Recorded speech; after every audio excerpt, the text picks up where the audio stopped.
out of control. Like just slide, like that turn 3 entry part. You just feel like, oh, I hope it turns when you get there. If not, you smush the wall.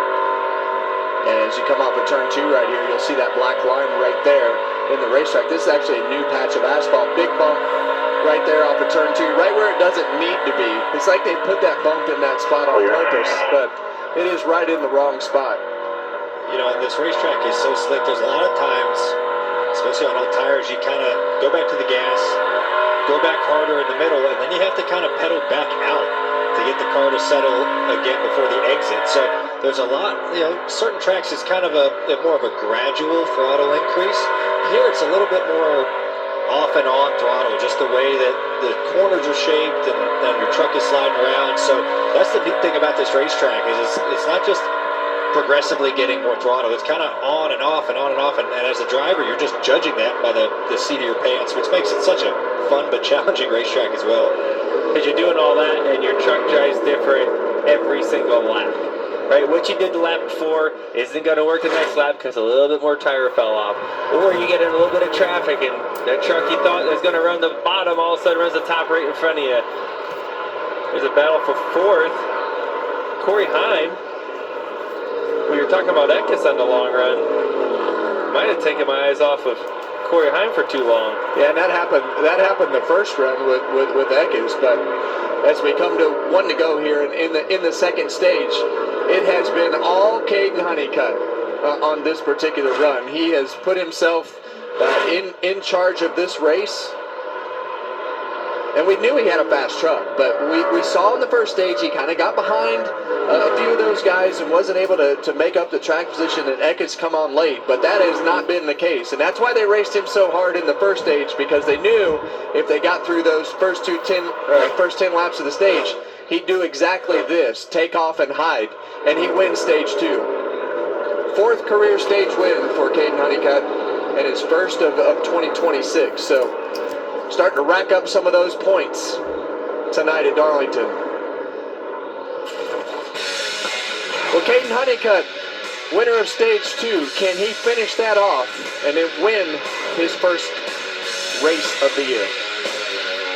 What causes it? Pre-race interview, and they've done exactly what they need to do. I have active psoriatic arthritis. And I think that the other thing that is impressive to me, I know Caden Honeycutt has run races, but now he's learning how to race at the front of the racetrack, controlling the races, on the restart, all the things that he really hasn't done at a super high level. He's done them sporadically, but doing them consistently like he's had to do tonight. But it's different. When you're having to be the leader of the race and you know that you're way better than everybody else, everybody there wants to put you in a bad spot, and I think he's done a good job. And we've seen the progression since that first stage.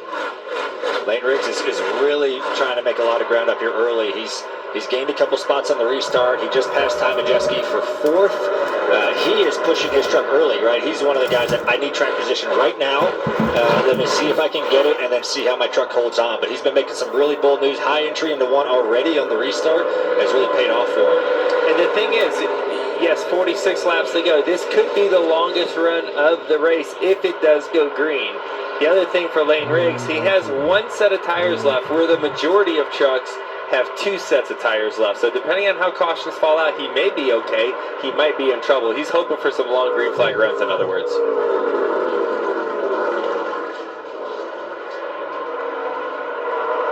And it's been really interesting, you know, with the 77 truck right here of Carson Hocevar.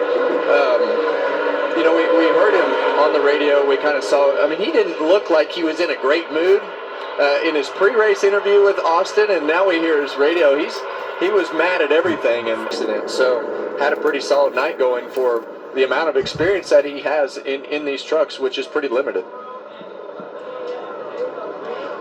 I want to go back, Joey, what you were talking about. If you're Lane Riggs, I think you got to stay. You got to stay, right? I think you got to stay. You got 1 set left of 41 to go. You got to hope other trucks stay with you. I don't know if many will. Yeah, and that's the problem. If you stay, I mean, you're going to be last. Gosh, it's tough. I mean, this is the worst possible scenario. He's coming. I mean, he would have gotten used up if he stayed out. Austin?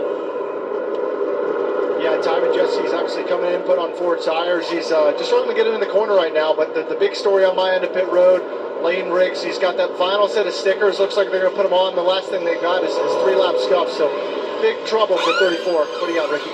Yeah, Caden Honeycutt was asking how many sets of tires they had. They said 2. He said, good, let's take 1 set right now.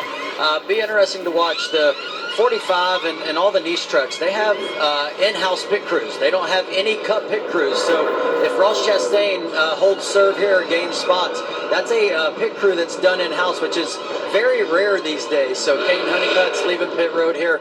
Looks like he's going to win the race off pit road. 45 right behind him. So those guys are doing a great job holding serve for Ross Chastain. Yeah, that's a great point, Ricky. When you have a truck team that does their pit crew in-house, your pit stop practices and everything, and you're keeping up with all these guys that are coming from O'Reilly and Cup and all the different teams, that's pretty impressive. Caden Honeycutt up front. We'll see if he can finish it off.